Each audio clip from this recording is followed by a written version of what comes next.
तो कैसे हो दोस्तों। मैं आशा करता हूँ शानदार तरीके से आप लोग अपनी लाइफ को एंजॉय कर रहे हो, अपनी सेहत, फैमिली और पढ़ाई का ध्यान काफी अच्छे से रख रहे हो। देखिए कितनी शानदार बात यहाँ पर बोली गई है। अगर आप लोग किसी और को बोलते हैं कि वो आप लोगों को खुश रखे, तो ये सबसे बेस्ट तरीका है कि आप लोग अपने आप को सैड रखने वाले हैं, या फिर आप लोग एक तरीके से दुखी होने का रास्ता खोज रहे हैं। क्योंकि अपनी खुशी की चाबी हमेशा आप लोगों के हाथ में होनी चाहिए, और आप लोगों से बेटर इस धरती पर आप लोगों को कोई नहीं जानता है। अगर आप लोग एक्सपेक्ट करते हैं कि सामने वाला आप लोगों से बेटर समझेगा, तो फिर ये एक तरीके से आप लोग फ्यूचर में दुखी रहने वाले हैं। तो कोशिश ये करनी है कि अपने ऊपर फोकस देकर चलना है, ताकि अपनी लाइफ को एक सही डायरेक्शन देकर आप लोग चल सकें।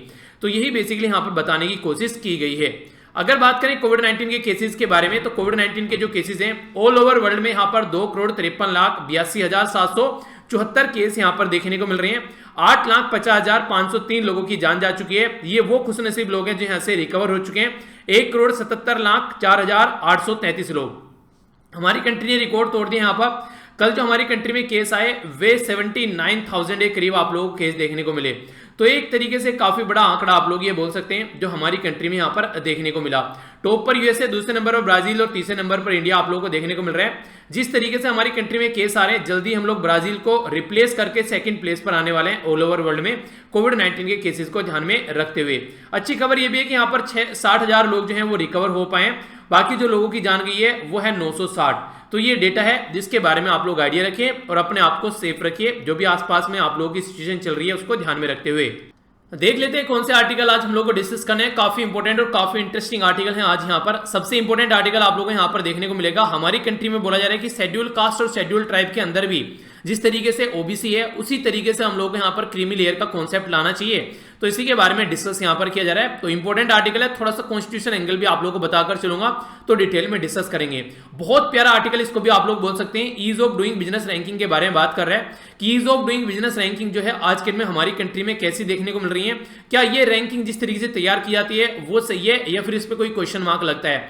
तो ये बात आप लोगों को यहाँ पर देखने को मिलेगी। इंपॉर्टेंट आर्टिकल बोल सकते हैं। चाइना को छोड़कर इंडिया में कंपनी आखिर क्यों आए, यानी कि कहने का मतलब यहां पर ये बहुत सारी कंपनी जो बोला जा रहा था कोविड 19 के चलते चाइना को छोड़कर अब इंडिया में आने वाली है, उनको ऐसा फेवरेबल ऐसा एक माहौल नहीं मिल रहा है ताकि वो इंडिया में आकर काम करें। आखिर क्यों, इसके बारे में भी हम लोग यहां पर जानेंगे। कोविड 19 के केसेस पर हमारी कंट्री जो है वो वर्ल्ड में तीसरे नंबर पर आप लोगों को देखने को मिल रही है। पर जैसा पैटर्न अभी निकल कर आ रहा है वो यहां पर ये शो कर रहा है कि आने वाले टाइम में और भी आगे हम लोग बढ़ने वाले हैं। तो कुछ ऐसी बातें यहां पर बताई गई हैं और इस तरीके से कुछ पॉइंट यहां पर डिस्कस किए गए हैं कि हमारी कंट्री किस कगार पर खड़ी हुई है।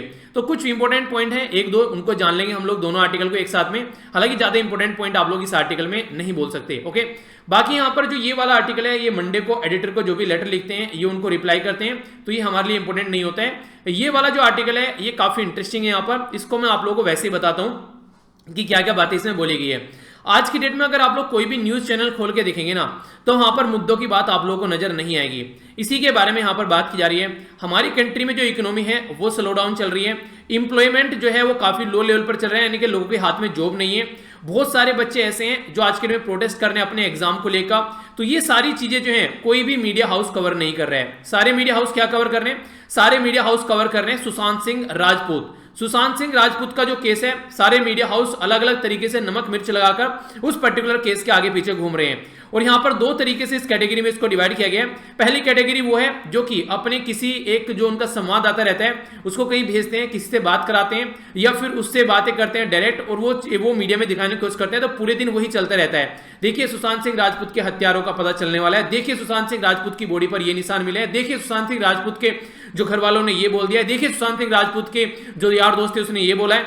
तो ये सारी चीजें आप लोगों को देखने को मिलेगी पहली कैटेगरी के मीडिया हाउसेज में। दूसरी कैटेगरी के मीडिया हाउस कौन से हैं? ये यहां पर आप लोगों को देखने को मिलेंगे जो अपने स्टूडियो में किसी पर्टिकुलर पर्सन को बुला लेते हैं डिबेट करने के लिए, पर लेकिन वो डिबेट नहीं होता है, वो ऐसा लगता है सास बहू की लड़ाई चल रही है। ऐसी आप लोगों को यहां पर देखने को मिलेगी। और ये आप लोगों ने भी फील किया होगा कई सारे मीडिया हाउसेज में। इसीलिए मैं आप लोगों को हमेशा रिकमेंड करता हूं, अगर आप लोगों को कोई न्यूज चैनल देखना है तो वो है राज्यसभा टीवी। राज्यसभा टीवी पे डिबेट देखिए तो आप लोग बीमार नहीं होंगे। अगर इसके अलावा किसी भी चैनल पर जाकर आप लोग डिबेट देखेंगे तो आप लोग अपनी हेल्थ की खुद जिम्मेदार रहेंगे। आप लोग अपनी हेल्थ को खुद रेस्पॉन्सिबल रहेंगे कि आप लोगों की हेल्थ सही रहने वाली है या फिर बिगड़ने वाली है। क्योंकि कई सारे चैनल ऐसे हैं जहां ड्रामा दिखाया जाता है टोटली टीआरपी को ध्यान में रखते हुए, और उनकी भी गलती नहीं है, मैं उनकी गलती नहीं मानता हूं मीडिया हाउसेज की। क्योंकि हम जैसे जो लोग हैं जब उनको देखते हैं तो वो वही दिखाएंगे ना जो उनकी टीआरपी जहां से बढ़ेगी। अगर न्यूज नॉर्मल तरीके से आप लोग को दिखाई जाए तो Rajya Sabha Rajya Sabha TV daily trending में आना चाहिए, पर लेकिन राज्यसभा टीवी ट्रेंडिंग में नहीं आता है। ट्रेंडिंग में कौन आता है? ट्रेंडिंग में आते हैं ड्रामा करने वाले चैनल। तो यहाँ पर कुछ चैनल के नाम आप लोग खुद भी बता सकते हैं जो आप लोगों को लगते हैं जिसमें कई सारे चैनल जो हैं उन्होंने आज के दिन में महारत हासिल कर ली है, तो उनसे आप लोग दूर रहिए अगर आप लोग बीमारी से बचना चाहते हैं तो यही चीजें यहां पर बताने की कोशिश की गई कि मीडिया हाउसेज जो है एग्जैक्ट जो प्रॉब्लम चल रही है ग्राउंड लेवल पर, बच्चे कितना प्रॉब्लम फेस करें आज के दिन में एग्जाम को लेकर। वैसे कोविड-19 के बारे में बात की जा रही है अलग अलग तरीके से कि हाँ आप लोगों को बाहर नहीं निकलना है, घर पर रहना है, सोशल डिस्टेंसिंग बनाकर रखनी है। वैसे एग्जाम कंडक्ट कराए जा रहे हैं और वो भी उसको प्रॉपर एक प्रोसीजर होता है उसको ध्यान में न रखते हुए, तो कितने हद तक ये वाजिब है उसके बारे में यहाँ पर बातें की जा रही है। तो इसके बारे में यहाँ पर ये बेसिकली आर्टिकल लिखा गया है कि मीडिया हाउसेज को अपना व्यू देखना चाहिए कि रियलिटी में क्या ये मीडिया है, रियलिटी में क्या यहाँ पर ये इस तरीके से जनता को जो गाइड करने का काम करती है, जनता के बारे में जो एक तरीके से जनता के सामने इंफॉर्मेशन रखती है। एक और इंटरेस्टिंग बात यहाँ पर दिखाने की कोशिश की गई है इस आर्टिकल में कि आज की डेट की जो मीडिया है ना वो ऐसा लगता है कि सीबीआई से भी ज्यादा तेज तर्रार चल रही है। ऐसे ऐसे केस के जो क्लू निकाल कर लेकर आती है, ऐसा लगता है कि सीबीआई केस सोल्व नहीं कर रही है, मीडिया केस सोल्व कर रही है और रिजल्ट भी सुना देती है कि हत्यारों को यह सजा मिलनी चाहिए। तो इस तरीके से ये एक तरीके से दूसरे जो हमारी कंट्री में जो ब्रांचेज हैं जैसे जुडिशरी हो गया, ये इन्वेस्टिगेशन की पुलिस हो गया, उनके मैटर में भी कई बार इंटरफेयर करती हुई नजर आती है। तो अपना काम ढंग से न कर मीडिया जो है एक तरीके से हमारी कंट्री में एक गलत माहौल बनाती हुई नजर आ रही है, ऐसा बात बोलने की कोशिश इस आर्टिकल में की गई है। ठीक है, आप लोगों का क्या मानना है? अगर आप लोग कोई न्यूज चैनल देखते हैं तो आप लोग अपनी राय बता सकते हैं यहाँ पर कि आप लोग इसके बारे में क्या सोच रहे हैं। ये चाइना से डेटा पॉइंट है, इसके ऊपर न डालेंगे। और ये है आज का कार्टून देखिए एक बार। कार्टून को आप लोग ऐसे ले कीजिए जैसे कि पिक्चर परसेप्शन टेस्ट, अगर आप लोगों ने कभी एसएसबी दिया है, जो कि आप लोग जो एसएसबी का प्रोसीजर फॉलो किया है चाहे एयरफोर्स, नेवी, आर्मी में, तो वहां पर एक पिक्चर परसेप्शन टेस्ट होता है। तो उसमें बोला जाता है कि एक पिक्चर को देखिए और उस पर आप लोग अपना एक व्यू लिखिए। तो आप लोग भी कोशिश कीजिए लगभग 40 से 50 शब्द आप लोग लिखने की कोशिश कीजिए इसके बारे में कि आप लोग इसके बारे में क्या सोच रहे हैं। ठीक है, तो यहाँ पर ये दिखाने की कोशिश की गई, यहाँ पर ये गवर्नमेंट है और बाकी ये 4 ब्रांच यहाँ पर दिखाने की कोशिश की जा रही है। तो इसके बारे में आप लोग क्या सोचते हैं तो लिखिएगा, कल फिर इसके बारे में हम लोग डिस्कस करेंगे। बाकी शानदार आर्टिकल है, एक एक कर नजर डालते हैं। सबसे पहले जो इंपॉर्टेंट आर्टिकल है उससे पहले आप लोगों के सामने एक क्वेश्चन है जो कि आप लोगों को अटेम्प्ट करना है। कॉन्स्टिट्यूशन बेंच जो कि अरुण मिश्रा साहब के द्वारा लीड की गई, उसके द्वारा बोला गया कि रिजर्वेशन जो है वो इनइक्वालिटी क्रिएट कर रहा है, यानी कि हमारी सोसाइटी में असमानता देखने को मिल रही है जैसे जैसे रिजर्वेशन यानी कि आरक्षण बढ़ रहा है। तो इसके ऊपर आप लोग कमेंट करना है, यानी कि ये आप लोगों का क्वेश्चन है, तो इसका आंसर आप लोग देने की कोशिश कीजिएगा। कई सारे बच्चे अभी कंटिन्यूअस आंसर लिख रहे हैं ग्रुप के अंदर, काफी अच्छा लगता है इस तरीके से डेडिकेशन देखकर। पर लेकिन अगर आप लोग प्रीलिम्स की तैयारी कर रहे हैं 2020 की, तो मुझे नहीं लगता कि अब आप लोग को आंसर लिखना चाहिए, आंसर से आप लोग दूर हो जाइए। अब टोटल आप लोगों का फोकस जो होना चाहिए वो प्रैक्टिस के ऊपर होना चाहिए। अगर जो 2021 की या फिर 2022 की तैयारी कर रहे हैं, अगर उस कैटेगरी में आप लोग आते हैं तो आप लोग कंटिन्यू अपनी प्रैक्टिस करते रहिए, या फिर स्टेट के किसी पीसीएस की तैयारी कर रहे हैं तो आप लोग भी कंटिन्यू रखिए। ठीक है, तो जानते हैं क्या है आर्टिकल, इस आर्टिकल को समझने की कोशिश करते हैं आखिर क्या बोला गया है। आर्टिकल जो है काफी इंपोर्टेंट है। सबसे पहले तो बात करते हैं आर्टिकल किस चीज के बारे में बात करते हैं, तो आर्टिकल बात करता है रिजर्वेशन के बारे में। हमारी कंट्री में अलग अलग कैटेगरी में डिवाइड करते हैं जब हम लोग रिजर्वेशन की बात करते हैं। एक साइड में शेड्यूल कास्ट आता है, एक साइड में शेड्यूल ट्राइब आता है, एक साइड में आप लोगों को अदर बैकवर्ड क्लासेस यानी कि ओबीसी देखने को मिलता है। ओबीसी में एक कॉन्सेप्ट है आज के में हमारी कंट्री में क्रीमी लेयर। क्रीमी लेयर का मतलब क्या है कि ओबीसी में वो सेक्शन जो कि अच्छे से अपनी लाइफ को लीड करके चल रहा है, जिसको रिजर्वेशन की जरूरत नहीं है, उसको बाहर निकाल दो, तो इसको आप लोग बोलते हैं क्रीमी लेयर, एक तरीके से तैयार करना है यहाँ पर। लेकिन अगर मैं बात करूं शेड्यूल कास्ट और शेड्यूल ट्राइब में भी कई सारे लोग ऐसे देखने को मिल जाएंगे जिनकी फैमिली जो है वो अच्छी खासी है, एक तरीके से उनको रिजर्वेशन की जरूरत नहीं है, पर फिर भी वो रिजर्वेशन का फायदा उठा रहे हैं। तो उसी के बारे में यहाँ पर बात की जा रही है कि शेड्यूल कास्ट में भी इसको इंप्लीमेंट करना चाहिए। पर लेकिन इसके ऊपर कई बार जब डिबेट हम लोग करते हैं तो ये बातें बोली जाती हैं कि यहाँ पर क्रीमी लेयर कॉन्सेप्ट लगाने की जरूरत नहीं है, क्योंकि ऑलरेडी जो यहाँ पर इस चीज को फॉलो कर रहे हैं एक तरीके से उनकी खुद की सीट भी यहाँ पर कंप्लीट फुलफिल नहीं हो पाती है, वो भी खाली पड़ी रहती है। तो इसके बारे में यहाँ पर ये बातें बोली जाती हैं। चलिए जो भी है फिलहाल आर्टिकल में हम लोग जानेंगे क्या क्या बातें की जा रही है। यहाँ पर एक वर्ड बार बार यूज किया जा रहा है, कॉन्स्टिट्यूशन बेंच। ठीक है, तो यहाँ पर ये कॉन्स्टिट्यूशन बेंच जो है इसके बारे में एक बार आप लोग समझ लीजिए, क्योंकि इसको समझेंगे तो आप लोग क्वेश्चन को समझ पाएंगे आखिर क्या क्या बातें यहाँ पर चल रही है। और ये इससे बेसिक क्वेश्चन भी आप लोग का बन सकता है, स्टैटिक पोर्शन है एक तरीके से, जो कि पॉलिटी से कनेक्ट है आप लोग का। ठीक है, कॉन्स्टिट्यूशन बेंच जो होती है ये हमारे संविधान में अगर आप लोग बात करें, सुप्रीम कोर्ट ऑफ इंडिया की ये कॉन्स्टिट्यूशन बेंच होती है, जिसमें एटलीस्ट जो होने चाहिए मिनिमम 5 जज आप लोग यहाँ पर देखने को मिलते हैं। ठीक है, एटलीस्ट 5 जज होने चाहिए अगर कॉन्स्टिट्यूशन बेंच कोई मैटर डिसाइड करेगी। कॉन्स्टिट्यूशन बेंच को बोला गया क्योंकि संविधान से रिलेटेड यहाँ पर ये मैटर नॉर्मली देखते हैं कि हमारे संविधान से रिलेटेड अगर कोई मैटर आता है तो उसको नाम जो दिया गया है वो यहाँ पर इसी बेस पर इसका नाम दिया गया है। इसके बारे में हमारे संविधान में कहां पर मेंशन है ये भी आप लोगों से पूछा जा सकता है, कहां से पावर निकल कर आती है, तो उसके बारे में हम लोग जानेंगे। तो यहाँ पर इन्वॉल्व अगर कोई क्वेश्चन रहता है, जैसे कि अगर मान लीजिए संविधान के बारे में कोई बात की जा रही है या फिर कोई भी ऐसा रेफरेंस जो कि प्रेसिडेंट के द्वारा यहाँ पर दिया जाता है, क्योंकि आप लोगों को पता है संविधान में जब हम लोग जाते हैं आर्टिकल 143, ये एक तरीके से जो यहाँ पर ये आर्टिकल 143 ये बोलते हैं कि प्रेसिडेंट जो है वो ओपिनियन ले सकते हैं सुप्रीम कोर्ट से अगर उनको किसी भी पब्लिक इंपोर्टेंस मैटर में लगता है कि हाँ सुप्रीम कोर्ट को उनको सजेस्ट करना चाहिए। देखिए जब हम लोग जुडिशरी से रिलेटेड मैटर के बारे में अगर बात करें तो हमारे प्रेसिडेंट वो जो है इन चीजों के इतने ज्ञाता नहीं है, पर लेकिन उनके लिए हमारे संविधान ने एक तरीके से प्रोविजन कर रखा है कि हाँ आप लोग यहाँ से एडवाइस ले सकते हैं। रीजन क्या है? रीजन सीधा सीधा यही है कि जुडिशरी से रिलेटेड अगर कोई मैटर हो गया तो जस्ट जुडिशरी से रिलेटेड बच्चे एडवाइस कोई दे नहीं सकता। तो ये अब ऐसा तो है नहीं कि यहाँ पर प्राइम मिनिस्टर से जाकर एडवाइस लेंगे, अब प्राइम मिनिस्टर ने थोड़ी ना कि यहाँ पर लोअर रेगुलेशन की सारी किताबें पढ़ रखी हैं, तो यहाँ पर ये एडवाइस किससे लेंगे? ये लेंगे जुडिशरी से अगर वो पब्लिक इंपोर्टेंस का कोई मैटर है। तो इसके चलते ये आर्टिकल 143 में यहां पर ये बातें बोली गई हैं, ठीक है। तो अगर बात करें यहां पर आर्टिकल 145 के बारे में, तो 145 का जो सेक्शन 3 है आर्टिकल का, ये बोलता है कि एटलीस्ट 5 जज होने चाहिए यहां पर, और ये पावर किसके हाथ में दे रखी है यहां पर एक तरीके से, तो चीफ जस्टिस ऑफ इंडिया के हाथ में ये पावर दे रखी है कि हमारी कंट्री में कॉन्स्टिट्यूशन बेंच यहां पर ला सकता है, ठीक है। तो ये बेसिकली कॉन्स्टिट्यूशन से रिलेटेड मैटर के बारे में यहां पर ये बेंच लाई जाती है। अब हम लोग क्या बात करें शेड्यूल कास्ट और शेड्यूल ट्राइब के रिजर्वेशन के बारे में बात करें तो इनको संविधान में कहीं ना कहीं मेंशन कर रखा है, तो इसी से रिलेटेड यहां पर ये चीजें पूछी जा सकती है। पहले आप लोग ये जानिए आखिर ये न्यूज में किस लिए, अब न्यूज में इसलिए कि 5 जज की एक बेंच यहां पर सुप्रीम कोर्ट की, उसके द्वारा यहां पर बोला गया कि स्टेट जो है वो सब क्लासिफाई कर सकते हैं शेड्यूल कास्ट और शेड्यूल ट्राइब को, जिस तरीके से सेंट्रल लिस्ट की यहां पर दे रखी है ना, अगर कोई वीकेस्ट इन वीकेस्ट सेक्शन, यानी कि शेड्यूल कास्ट के अंदर अगर कोई और भी ज्यादा यहां पर एक तरीके से वीक सेक्शन है तो उसको अलग से क्लासिफाइड करके उन्हें अलग से रिजर्वेशन दिया जा सकता है उसी पर्टिकुलर कम्युनिटी के अंदर। इसका क्या मतलब है बोलने का? इसका मतलब ये है क्योंकि रिजर्वेशन जो है वो इनइक्वालिटी प्रोवाइड करा रहा है आज के डेट में। रिजर्वेशन बोला गया था इक्वलिटी प्रोवाइड कराने के लिए कि हाँ ये सेक्शन जो है सोसाइटी का भैया अच्छे से नहीं चल पा रहा है आगे, इसको रिजर्वेशन दो तो ये सपोर्ट कर पाएगा अच्छी सी चीजों को, पर लेकिन यहां पर क्या हो गया, ये कास्ट के अंदर ही और ज्यादा इनइक्वालिटी क्रिएट करने लगा है। तो इसी के चलते ये यहां पर बोला गया कि $1 मिलियन क्वेश्चन यहां पर होता है कि रियलिटी में आज की डेट में कुछ चीजें कनेक्ट हो चुकी हैं। क्या क्या चीजें कनेक्ट हो चुकी हैं? कास्ट, ऑक्यूपेशन और पॉवर्टी, यानी कि जाति, व्यवसाय और गरीबी एक दूसरे के साथ में कनेक्ट हो चुकी हैं। अगर कोई एक पर्टिकुलर लो कास्ट में आता है तो वहां पर आप लोगों को देखने को मिलेगा वो ढंग का कोई व्यवसाय भी नहीं करता हुआ पाएगा, या तो कहीं पे आप लोगों को सफाई करता हुआ नजर आएगा, या फिर कोई और दूसरे ऐसे काम करता हुआ नजर आएगा जो कि आप लोग अगर गवर्नमेंट जॉब के हिसाब से बात करें तो डी कैटेगरी की जो जॉब होती है वो वाली नॉर्मली आप लोगों को देखने को मिलेगी। जो अच्छी कैटेगरी की जॉब है वो नॉर्मली यहां पर इस कैटेगरी में आप लोगों को नहीं नजर आएगी, और यही पर्टिकुलर पर्सन आप लोगों को गरीब नजर आएंगे। तो कहने का मतलब ये कि गरीब के अंदर और गरीब अगर कोई है तो उसके हिसाब से आप लोग काम करना है। बिल्कुल ऐसे जैसे ट्राइबल कम्युनिटी के बारे में बात करते हैं ना, तो जैसे प्रिमिटिव ट्राइबल कम्युनिटी के बारे में हम लोग बात करते थे पीवीटीजी, ठीक है। तो यहां पर जो वो वाली ट्राइबल कम्युनिटी होती थी कि ट्राइबल कम्युनिटी में ये ट्राइबल कम्युनिटी और भी ज्यादा एक तरीके से और भी बुरी दरदशा है इन ट्राइबल कम्युनिटी की, तो उसको हम लोग पीवीटीजी बोलते हैं, ठीक है। तो ये पर्टिकुलरली वनरेबल ट्राइबल कम्युनिटी के ग्रुप में आप लोग इनको बोल देते हैं पर्टिकुलरली वनरेबल ट्राइबल ग्रुप। तो इस तरीके से इनके ऊपर अलग से फोकस देने की बात की जाती है, तो सेम फंडा यहां पर इंप्लीमेंट करने की बात की जा रही है। तो इसके चलते क्या कंडीशन होगी, तो सही डायरेक्शन में वो रिजर्वेशन पहुंचाया जा सकेगा। तो कुछ इंपॉर्टेंट फैक्ट आप लोग यहां पर याद रखें। अभी ये जो बेंच है ये हम लोगों ने इसके बारे में जाना, इससे पहले एक और यहां पर जो पर्टिकुलर केस है हमारी कंट्री में 2004 का, ये ईवी चिन्हा versus state of Andhra Pradesh, 2004 का ये केस है। 2004 का जो केस है यहां पर ये कहीं ना कहीं जो यहां पर स्टेट के हाथ में ये पावर नहीं देता है, उसको पावर को देने से रोकता है, और सारी पावर जो रहती है बेसिकली इस तरीके सेंटर के हाथ में रहती है।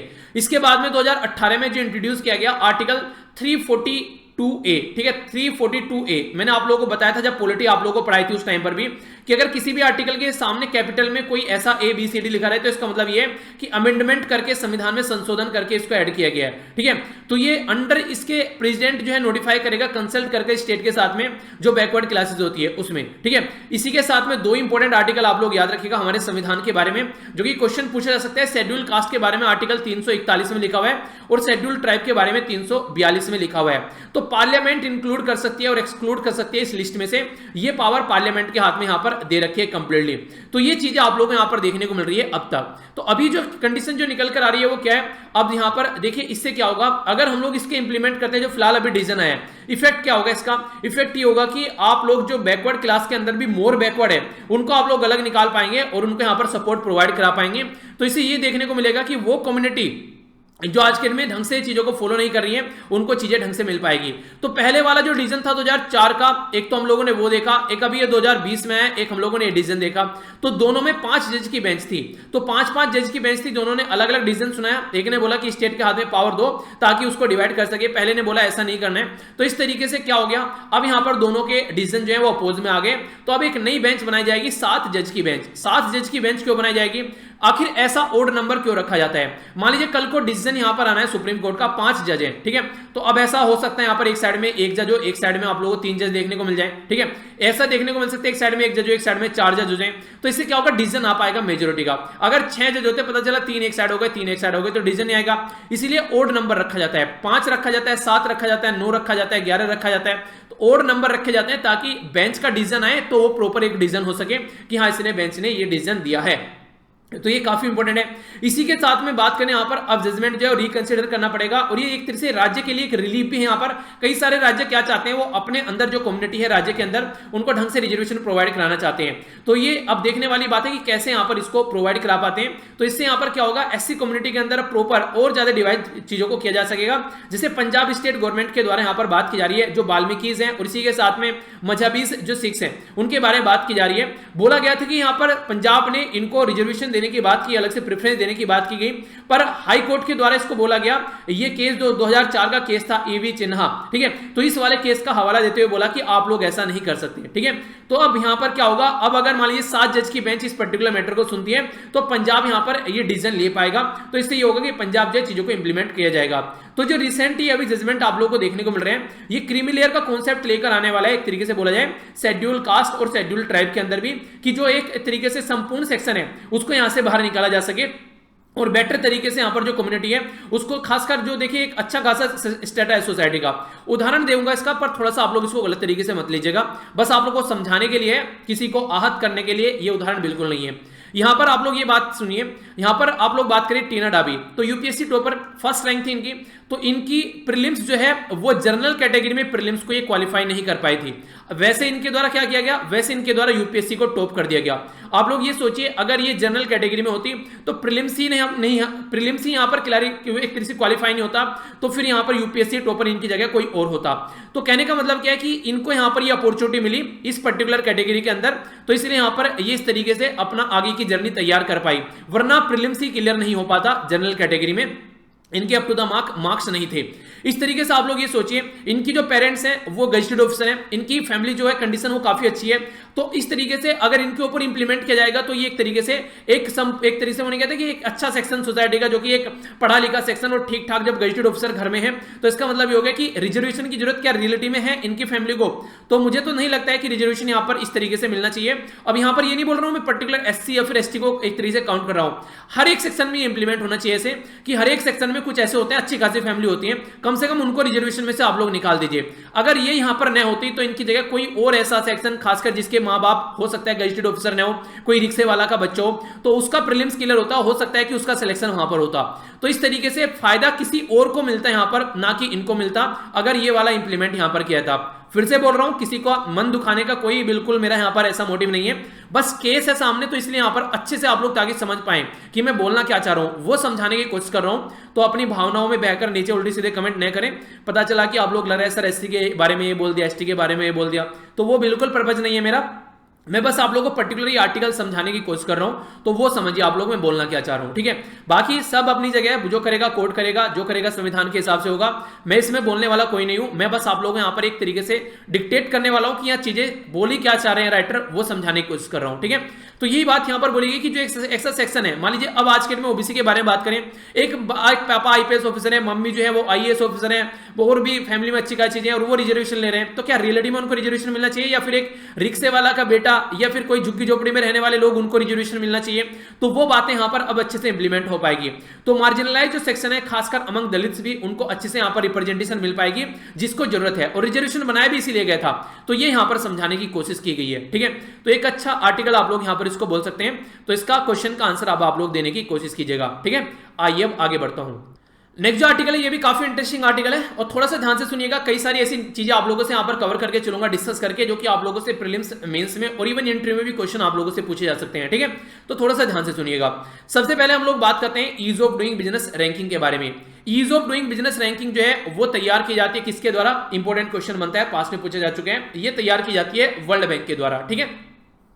अभी रिसेंटली प्रीलिम्स में अगर आप लोगों ने पुराने क्वेश्चन पेपर उठा के देखे होंगे तो यहां पर इंडिकेटर पूछे गए ease of doing business ranking के। तो ये इंडिकेटर आप लोगों के सामने पहला बोला गया यहां पर कि जो आप तरीके से स्टार्टिंग ऑफ बिजनेस कैसे करना है, दूसरा बोला गया डीलिंग करना है कंस्ट्रक्शन परमिट के साथ में, तीसरा बोला गया इलेक्ट्रिसिटी जो यहां पर उसका बेसिकली कनेक्शन कैसे मिलना है, चौथा बोला गया यहां पर जो रजिस्ट्रेशन करना है प्रॉपर्टी को, पांचवा बोला गया जो क्रेडिट चाहिए अगर एक तरीके से लोन चाहिए, छठा बोला गया प्रोटेक्ट करने के लिए माइनॉरिटी इन्वेस्टर, इनके बड़े बड़े इन्वेस्टमेंट आ गए, छोटे छोटे इन्वेस्टर को दबाकर खा गए, उनको कुछ पता ही नहीं है मार्केट में, सातवां बोला गया टैक्स पे करने की फैसिलिटी कैसी है, आठवां बोला गया एक तरीके से जो ट्रेड करना है क्रॉस द बॉर्डर, एक राज्य में अगर ट्रेड हो गया दूसरे राज्य में ट्रेड कैसे जाना चाहिए उसकी फैसिलिटी होनी चाहिए, नौवां बोला गया इनफोर्स करना कॉन्ट्रैक्ट, और 10वां बोला गया रिजोल्व करना इंसॉल्वेंसी, अगर कोई यहां पर इंसॉल्वेंसी का केस निकल कर आता है यानी कि कोई दिवालिया बन जाता है। तो ये सारी अगर आप लोग प्रॉपर क्राइटेरिया देखोगे तो ये 6 टोटल इंडिकेटर हैं जिसकी बेस पर ease of doing business ranking world bank यहां पर तैयार करता है। इंपॉर्टेंट है, इसके बारे में याद रखिए, क्वेश्चन बन सकते हैं। 2017 में हमारी रैंकिंग 130 थी, 2018 में हमारी रैंकिंग 100 हो गई पूरी। ये 10 के 10 इंडिकेटर आप लोगों को पता होने चाहिए, इसके ऊपर क्वेश्चन बन चुका है, तो फ्यूचर में और गहराई में जाकर क्वेश्चन पूछा जा सकता है। अब थोड़ा सा यहां पर बात कर लेता हूं, अभी फिलहाल अगर कुछ पैटर्न आप लोग देखिए, 2014 में हमारी कंट्री की रैंक 142 थी, 2015 में 130 हो गई, 2016 में 130 थी, 2017 में 100 हो गई, 2018 में 77 हो गई और 2019 में 63 हो गई। तो हमारी रैंकिंग काफी अच्छे लेवल पर जंप करती यहां पर नजर आ रही है। कहां पर हम लोग अच्छा रहे और कहां पर हम लोग बुरा रहे वो भी यहां पर इंडिकेटर समझाने की कोशिश की जा रही है, पर लेकिन ये आर्टिकल कुछ और बताने की कोशिश कर रहा है, वो हम लोग समझते हैं। ये रैंकिंग आप लोग याद रखिएगा, डायरेक्ट क्वेश्चन बन जाता है कि हमारी रैंकिंग लेटेस्ट क्या है। तो लेटेस्ट 2019 की 63 रैंक है हमारी। फिलहाल अभी वर्ल्ड बैंक के द्वारा क्या बोला गया है कि ईज ऑफ डूइंग बिजनेस की जो रैंकिंग है ना, वो उसको बोल रहे हैं कि ये जो है अभी इसकी रोक दी गई है 2020 के लिए, डिसीजन कर दिया गया है इसकी एनुअल जो है डेटा, बोला गया कि जो इसकी डेटा की ऑथेंटिसिटी जो है उसके ऊपर कई बड़े बड़े इशू निकल कर आ रहे हैं। इशू क्या निकल कर आ रहे हैं? वो ये बोला जा रहा है कि आज की डेट में इंडिया की जो रैंक है वो 144 से बढ़कर 63 पर पहुंच गई है, पर लेकिन उस लेवल का इन्वेस्टमेंट इंडिया में देखने को नहीं मिल रहा है, इंडिया में उस तरह की प्रोग्रेस देखने को नहीं मिल रही है। यानी कि रैंक तो बढ़ रही है पर लेकिन ग्राउंड लेवल पर क्या चीजें हो रही हैं वो देखने को नहीं मिल रही है। तो इसका मतलब यह है कि कहीं ना कहीं कुछ ना कुछ गड़बड़ है, इसका मतलब जो रैंक चल रही है वो सही नहीं चल रही है। तो वर्ल्ड बैंक के द्वारा यहां पर इसीलिए बोला गया कि डूइंग बिजनेस की जो रिपोर्ट है वो इरेगुलर डेटा यहां पर देखने को मिल रहा है कई सारी कंट्रीज का, तो इसके ऊपर यहां पर इनके द्वारा डिसीजन लेना है। तो इंडिया के लिए बोदर करने वाली बात क्या है? इंडिया के लिए बोदर करने वाली बात यहां पर यह है कि वर्ल्ड बैंक के द्वारा बोला गया कि हम लोग ऑडिट करेंगे डूइंग रैंकिंग लास्ट 5 ईयर में, जो भी हम लोगों ने रैंकिंग प्रोवाइड कराई है उसके चलते हमारी कंट्री को अगर आप लोग देखिए लास्ट 5 ईयर में हमारी कंट्री की रैंकिंग बढ़ती हुई जा रही है, पर लेकिन हमारी कंट्री में इतना इन्वेस्टमेंट नहीं देखने को मिल रहे हैं। तो अगर कोई डिसीजन आता है तो हमारी कंट्री की जो रैंक यहां पर बढ़ रही थी उसके ऊपर एक क्वेश्चन मार्क लग रहा है कि रियलिटी में क्या हमारी कंट्री की रैंक जितनी बढ़ रही है यहां पर वर्ल्ड बैंक के थ्रू, क्या रियलिटी में हमारी कंट्री में ग्राउंड लेवल पर उतना प्रोग्रेस हो रहा है? तो ये यहां पर देखने की कोशिश की जाएगी। तो 5 साल की जो यहां पर इनके द्वारा रिव्यू करने की बात की जा रही है अपनी रैंकिंग को, उसे यहां पर ये देखने को मिलेगा कि एक्चुअल में ग्राउंड लेवल पर चल क्या रहा है। ऑब्जेक्टिव इसका बेसिकली ये कि इंप्रूव की जा सके ईज ऑफ डूइंग बिजनेस जो इंडेक्स की रैंकिंग है, ताकि जिस तरीके से अगर मान लीजिए कहीं पर देखिए अगर कोई चीजें यहां पर हो रही हैं तो रियलिटी में उसका ग्राउंड लेवल पर इंपैक्ट दिखना चाहिए। मेक इन इंडिया हमारी कंट्री में क्या रियलिटी में काम कर रहे हैं, जो कि 2014 में अनाउंस किया गया था, जिसके बेस पर ये रैंकिंग बढ़ रही है, क्या हम लोग उस लेवल का इन्वेस्टमेंट यहां पर ले रहे हैं जिस लेवल की रैंकिंग यहां पर बढ़ रही है? तो वो सारी चीजें जो है वो मिसमैच हो गई है। रैंकिंग शानदार बढ़ रही है पर लेकिन एग्जैक्टली ये जो सारे इंडिकेटर बोल रहे हैं वो शानदार तरीके से परफॉर्म नहीं कर पा रहे हैं जिस तरीके से रैंकिंग बढ़ रही है। तो कहीं ना कहीं डेटा जो है ढंग से इकट्ठा नहीं किया जा रहा है, ये खुद वर्ल्ड बैंक बोल रहा है। इसी के साथ में बात की जा रही है कि अगर मैन्युफैक्चरिंग के बारे में बात करें तो यहां पर ये टोटल एसआई का ऐसा ही बना हुआ है, 16 से 17% जो शेयर आप लोगों को इसका देखने को मिलेगा, जो कि नॉर्मली बात की जा रही थी कि 25% बढ़ाकर यहां पर चलना है। इसी के साथ में अगर बात करें ये एम है पर चल इतना ही रहा है, ठीक है। अगर बात करें 100 मिलियन एडिशनल जॉब प्रोवाइड कराने की बात की गई थी 2022 तक, तो अब फिलहाल 45 साल में सबसे कम हमारी कंट्री में जॉब है। इवन जो जॉब है उनको भी ढंग से चीजों को ढंग से परफॉर्म नहीं किया जा रहा है, वो आप लोग देखिए। ये रैंकिंग बढ़कर कहां से कहां पहुंच गई है वो मैंने अभी आप लोगों को बताई, 142 से बढ़कर 163 पर पहुंच गई है, पर लेकिन रियलिटी में ग्राउंड लेवल पर उसका आउटपुट देखने को नहीं मिल रहा है। ये बिल्कुल ऐसी है जैसे कि आप लोग बोले कि हाँ बहुत अच्छे से प्रिपरेशन कर रहे हैं, बहुत सारी चीजें आप लोग की अच्छी चल रही है, मतलब नंबर आप लोग बोले कि एक तरीके से मुझे बहुत अच्छे आने चाहिए, पर लेकिन एग्जैक्टली ग्राउंड लेवल पर देखें जब टेस्ट होता है तो वहां पर नंबर इतने नहीं आते हैं जितना आप लोग यहां पर एक तरीके से बोल रहे हैं कि हाँ इतनी पढ़ाई चल रही है। तो नंबर बताएंगे ना, फाइनल रिजल्ट देखते हैं सब, फाइनल रिजल्ट कैसा है तो वहां से पता चलना चाहिए। रैंकिंग तो आप लोग की बढ़ रही है पर लेकिन उस लेवल पर ग्राउंड लेवल पर लोगों को जॉब नहीं मिल रही है, हमारी इकोनॉमी नहीं बढ़ रही है, तो किस तरीके से आप लोग इसको बोल सकते हैं। सेम पीरियड में अगर चाइना के बारे में बात करें, चाइना की जो रैंकिंग है वो डाउन गई है, 34 पोजीशन से 2014 में घटकर चाइना 67 पोजीशन पर आ गया। हमारी कंट्री 63 है हमारी कंट्री की रैंक, और चाइना की है 67। तो यहां से आप लोग समझिए चाइना की रैंक बर्बाद होने के बावजूद भी रसिया की रैंक के बारे में बात करें, उसकी रैंक जो है वो यहां पर एक तरीके से जो फिलहाल जो 120 थी 120 से बढ़कर 20 पे आ गई है। और चाइना की ease of doing business ranking अगर बात करें फिलहाल जो पहले इस टाइम ड्यूरेशन में 2006 से लेके 78 से बढ़कर 96 आ गई। पर लेकिन इनकी कंट्री में अगर इन्वेस्टमेंट के बारे में बात करें तो बिल्कुल अलग फंडा देखने को मिलेगा, यानी कि यहां पर रैंकिंग बर्बाद हो रही है पर इन्वेस्टमेंट बढ़ रहा है यहां पर। तो इसका मतलब रैंकिंग कुछ गलत बता रही है, ये यहां पर बोलने की कोशिश की जा रही है। यानी कि एक तरीके से डाउट है यहां पर कंट्री लेवल पर जो डेटा इकट्ठा किया जा रहा है और जो मेथोडोलॉजी यूज की जा रही है डेटा को इकट्ठा करने की, वो ये बताती है कि वो अप टू द मार्क यहां पर नहीं है, तो उसको चेक करने की जरूरत है। अगर डेटा और मेथोडोलॉजी के हिसाब से आप लोग बात करें doing of business index ranking के बारे में, तो यहां पर एक अलग ग्राउंड होना चाहिए था। इंडिया के बारे में अगर बात करें हमारी कंट्री में ग्राउंड लेवल पर चेंज देखने को मिल ही नहीं रहा है। मैन्युफैक्चरिंग सेक्टर जो है वो स्टैग्नेट हो चुका है, रुक चुका है 16 से 17% पर ही। 3.5 मिलियन जो जॉब है वो लॉस्ट हो चुकी है 2011-12 से लेकर 2017-18 के बीच में। अगर बात करें अगर हमारी कंट्री में बात करें इंपोर्ट डिपेंडेंसी हमारी कंट्री में बढ़ती जा रही है चाइना के ऊपर। अगर आप लोग देखें चाइना की जो आज के दिन में भी बिजनेस ऐसे ही चल रहा है जबकि रैंकिंग जो है उसकी बर्बाद होती जा रही है। तो यहां से क्या समझ में आता है, तो रैंकिंग में गलत चल रहा है, डेटा इकट्ठा ढंग से नहीं किया जा रहा है। आज की डेट में अगर मैं आप लोगों को 3 सेक्टर के बारे में बात करूं जो हमारी कंट्री की जीडीपी में जो एक तरीके से अपना पार्टिसिपेट दिखाते हैं, तो ये इंपॉर्टेंट है, इसके बारे में थोड़ा याद रखिएगा।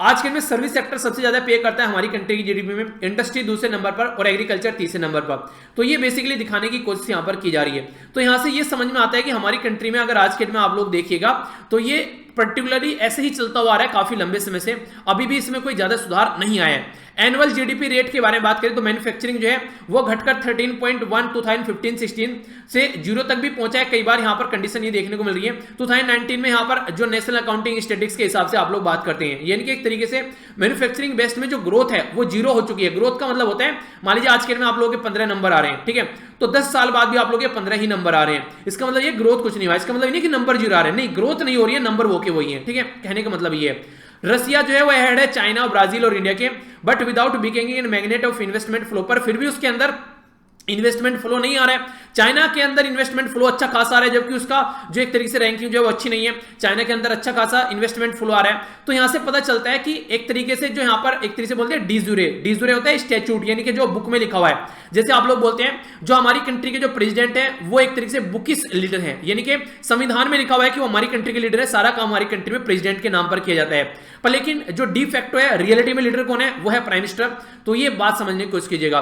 तो यही बोला गया कि जो इंडेक्स है वो डीजूरे है, यानी कि किताब में दिखा रहा है बस, पर डी फैक्टो नहीं है। इन रियलिटी में ग्राउंड लेवल पर उसकी वजह से चेंज नहीं आ रहा है। तो ये सोचने के लिए मजबूर किया जा रहा है। ऐसा क्यों हो रहा है, कुछ बातें राइटर भी बता रहे हैं। लार्ज एंटरप्राइज जो है 2 सिटीज के अंदर चेक किया जाता है जब इंडेक्स तैयार किया जाता है हमारी कंट्री में, दिल्ली और मुंबई का। यानी कि जब इंडेक्स तैयार किया जाता है तो हमारी कंट्री में 2 एरिया को चेक किया जाता है, मुंबई को और दिल्ली को, और इनके एरिया को चेक करने के बाद में हमारी कंट्री में पूरा इंडेक्स कैसा है उसको प्रस्तुत करने की कोशिश की जाती है। यानी कि कहने का मतलब यहां पर ये इन 2 सिटी के बेस पर इंडिकेटर देखते हैं और इसमें भी लोअर अकाउंटेंट्स या फिर जो ब्रोकर्स होते हैं वहां से डेटा उठाया जाता है, ना कि एंटरप्रेन्योर, ना कि बिजनेसमैन। यानी कि बिजनेसमैन से डेटा नहीं उठाया जाता है। ये यहां पर बेसिकली जो यहां पर ये लोअर होते हैं, अकाउंटेंट्स रहते हैं, ब्रोकर्स रहते हैं, तो उनसे डेटा उठाया जाता है। तो उनका जो डेटा है वो एक तरीके से चेंज हो सकता है, कोई up to the mark data होने की कोई जरूरत नहीं है। एंटरप्रेन्योर से डेटा उठाइए ना, जो यहां पर एक तरीके से बिजनेसमैन है उनसे डेटा उठाते नहीं है। तो ये कंडीशन देखने को मिलती है। तो इसी के चलते जो यहां पर वर्ल्ड बैंक का जो एक इंडिपेंडेंट वॉच डॉग है जो इसके ऊपर ध्यान रखता है उसको बोलते हैं इंडिपेंडेंट इवोल्यूशन ग्रुप, यानी कि IEG। इसके द्वारा यहां पर ये बोला जा रहा है कि जो रिपोर्ट है अगर उसकी आप लोग एक तरीके से रिलायबिलिटी और ऑब्जेक्टिविटी के बारे में बात करें तो वाइडली क्वेश्चन की जा रही है, उसके ऊपर क्वेश्चन मार्क लगाया जा रहा है कि ये सही नहीं है। आखिर ऐसा क्यों बोल जा रहा है, तो सबसे पहले तो ये समझिए कि यहां पर ये इंडिपेंडेंट ग्रुप है, इसके द्वारा 2013 में ये बात बोली गई थी और आज के दिन में 2020 में हम लोग खड़े हैं। तो वर्ल्ड बैंक को ये बात अभी यहां पर 7 साल बाद रियलाइज हुई, जो 7 साल पहले इसके ग्रुप के द्वारा बोली गई थी कि आपका डेटा सही नहीं चल रहा है। तो यहां पर ये जो बेसिकली इवैल्यूएट करता है एक्टिविटी, तो international bank for reconstruction and development जिसको IIBRD आप लोग बोलते हैं, इंटरनेशनल बैंक एसोसिएशन जिसको आप लोग IDA बोलते हैं, कलेक्टिवली वर्ल्ड बैंक के नाम से जानते हैं, वर्ल्ड ऑफ इंटरनेशनल फाइनेंस जो कॉर्पोरेशन है जिसको IFC बोलते हैं, प्राइवेट सेक्टर के डेवलपमेंट के बारे में बात करता है। इंपॉर्टेंट है, याद रखना। मल्टीलेटरल इन्वेस्टमेंट गारंटी एक्ट के बारे में बात करें जिसको MIG आप लोग बोलते हैं, गारंटी प्रोजेक्ट और सर्विसेज के बारे में बात करते हैं। तो ये सारी चीजें इसको इवैल्यूएट करते हैं यहाँ पर IEG। और इसके बाद 2013 में बोला गया था कि ढंग से काम नहीं कर रहे हैं ऑब्जेक्टिव है प्रोवाइड कराने के लिए अकाउंटेबिलिटी, ताकि जो वर्ल्ड बैंक ग्रुप है वो अवॉइड कर सके मिस्टेक्स और अननेसेसरी जो भी चीजें होती हैं उनको साइड में रखा जा सके। तो इसका बेसिक पर्पज यहां पर ये रहता है। इंडिपेंडेंट इवोल्यूशन जो ग्रुप है यहां पर, अगर उसके बारे में आप लोगों से बात करूं तो ये जो यूनिट है ये 1973 में क्रिएट की गई थी, हेडक्वार्टर वॉशिंगटन यूएसए के अंदर में है, जो कि इसके ऊपर ध्यान रखने का काम करता है और वर्ल्ड बैंक ग्रुप का यहां पर ये पार्ट है, पर लेकिन इंडिपेंडेंट देखने को मिलेगा जो कि इसका एनालिसिस करता है। ठीक है, जैसे कि मैंने आप लोगों से काउंसिल के बारे में बात की ना, फाइनेंशियल काउंसिल से रिलेटेड मैंने कहा कोई एक ऐसी काउंसिल होनी चाहिए हमारी कंट्री की, अगर मान लीजिए इकोनॉमी बर्बाद हो रही है, मार्केट बर्बाद हो रही है, तो हम लोग बोले गवर्नमेंट को इंटरवीन करो भैया, संभालो इसको, पर पता चला गवर्नमेंट ही बर्बाद कर रही है तो फिर किसको बोलेंगे जाकर। तो इसी तरीके से चीजें यहां पर समझ सकते हैं।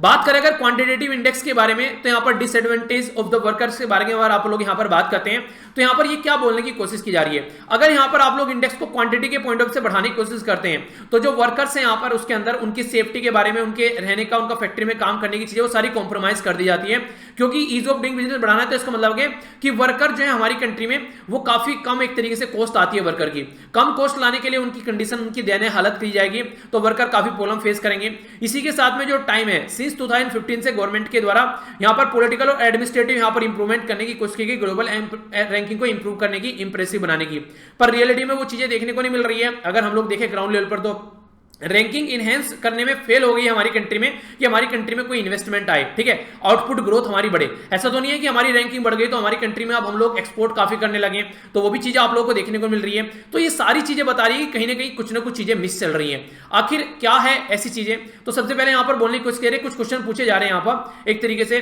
जो एनालिटिकल और जो एक तरीके से जो इंडेक्स है यहां पर, जो फाउंडर है एक तरीके से वो वीक है, एक तरीके से फाउंडेशन नहीं बोलते हैं, जो एक तरीके से एनालिसिस करना और जो फाउंडेशन है यहां पर इसके इंडेक्स की, ठीक है, वो बेकार है यहां पर, यानी कि इसकी नींव बेकार है इंडेक्स की, ये बोला गया है। वर्ल्ड बैंक जो है इसको रीथिंक करने की जरूरत है यहां पर, जो बिजनेस रिपोर्ट है उसको तैयार करने से पहले, और इंडिया को भी रियलिटी में सोचना चाहिए कि यार नंबर बढ़ता रहे, उससे चीजें बढ़ती रहेंगी क्या, उसका गुणगान गाते रहो नंबर अच्छे बढ़ रहे हैं, पर लेकिन रियलिटी में नंबर अच्छे बढ़ रहे हैं भैया, हमारी कंट्री की जो डूइंग बिजनेस रैंकिंग में वो लोग टॉप 10 में आ गए, हमारी रैंकिंग ना 9 आ गई है, 7 आ गई है, पर लेकिन लोगों को जॉब मिल ही नहीं रही है, एक्सपोर्ट आप लोगों का बढ़ ही नहीं रहा है, जो आप लोगों की कंट्री के अंदर जो इंप्रूवमेंट होना चाहिए इकोनॉमी वो बढ़ ही नहीं रहा है, बस रैंकिंग को लेकर कूदते रहो कि यहाँ तेरी रैंकिंग बढ़ गई है, तो क्या रियलिटी में सही है? तो एग्जैक्टली आप लोगों को पढ़ाई करनी है तभी रिजल्ट आएगा, तो वो चीजें समझाने की कोशिश यहाँ पर की गई है।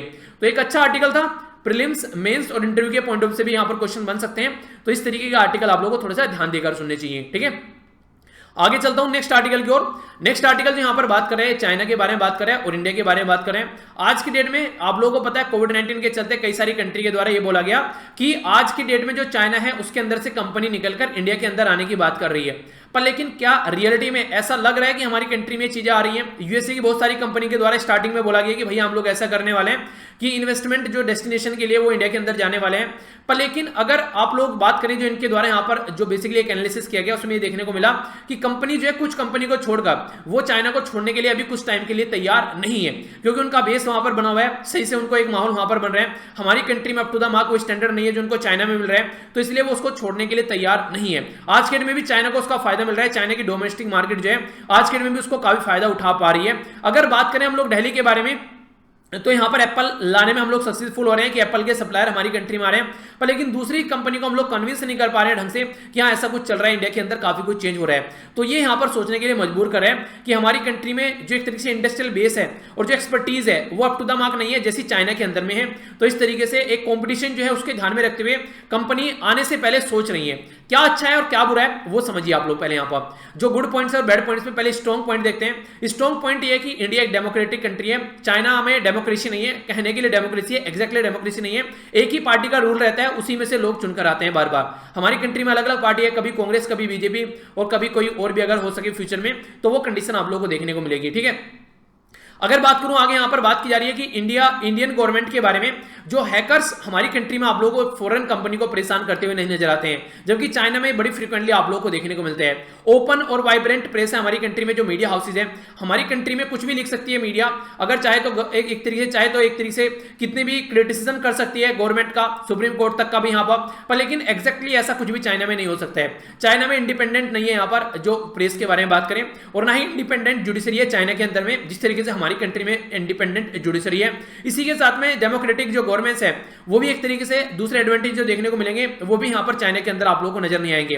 बैड पॉइंट क्या है, पॉलिसी जो होती है वो एक तरीके से एक तरीके से अप टू द मार्क नहीं है फॉरेन इन्वेस्टर के हिसाब से अगर बात करें, यानी कि बार बार चेंज होती रहती है। जैसे अमेजन के बारे में अभी हमारी कंट्री में एक पोस्ट लिखी गई कि किस तरीके से अमेजन जो है वो प्रॉब्लम फेस कर रही है इंडिया के अंदर, तो वॉशिंगटन जो यहाँ पर पोस्ट है न्यूज़पेपर, उसके अंदर यहाँ पर क्रिटिसाइज किया गया हमारी कंट्री की पॉलिसीज को लेकर। पॉलिसीज जो टैक्स है या फिर ई जो कॉमर्स कंपनी है जो एक तरीके से वो सारी चीजें एजुकेशन प्रोवाइड कराने वाली जो चीजें हैं वो फॉरेन इन्वेस्टर हैं वो up to the mark comfortable feel नहीं कर रहे हैं हमारी कंट्री में, क्योंकि कई बार कई सारी चीजें यहाँ पर चेंज होती रहती हैं।